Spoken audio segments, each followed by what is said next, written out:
Shepard, what can I do for you? Have you got time to talk? Sure. Let me just... Come on, you little boshtet! Oh, sorry. I've got a small fever and I'm taking it out on the poor drive core.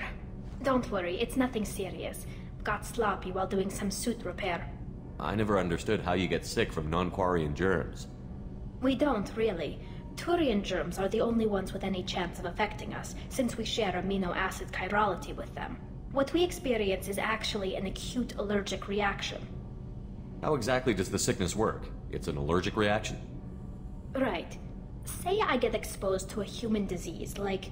What did Navigator Presley have that time? Chickenpox?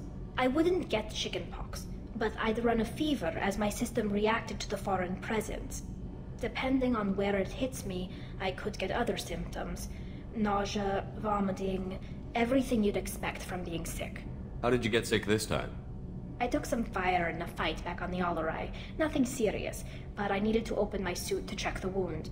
I disinfected properly, but one of the section seals had taken some damage, and foreign matter got out of the disinfected zone. It was a stupid mistake. You always check your seals before doing local treatment. Unless you forget. Then you get a damn fever. You can seal off part of your suit?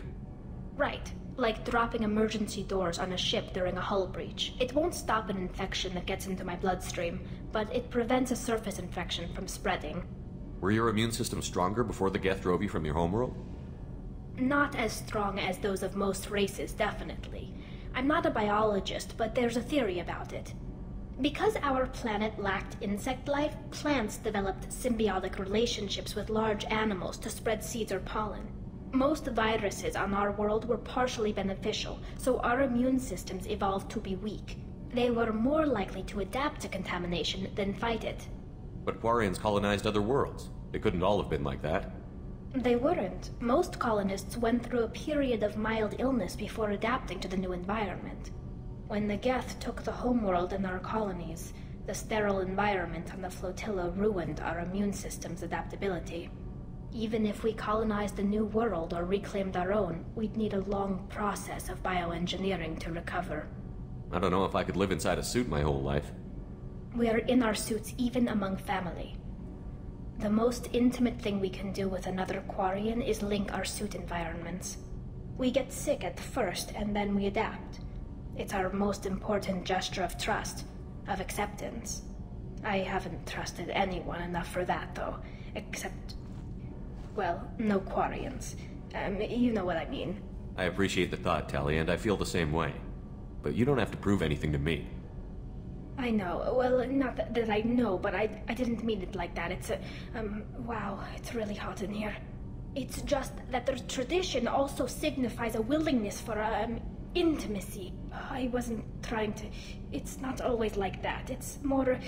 how did we even end up talking about this? Wait a minute. It sounds like you're suggesting something, Tali. What could I possibly be suggesting? I mean, a young woman gets rescued by a dashing commander who lets her join his crew and then goes off to save the galaxy? How could she possibly develop any kind of interest in him? You have nothing to be embarrassed about, Tali. I feel the same way about you. Really? I didn't know... You never... Well, good. Anyway, I should get back to work. But thanks for coming by and talking.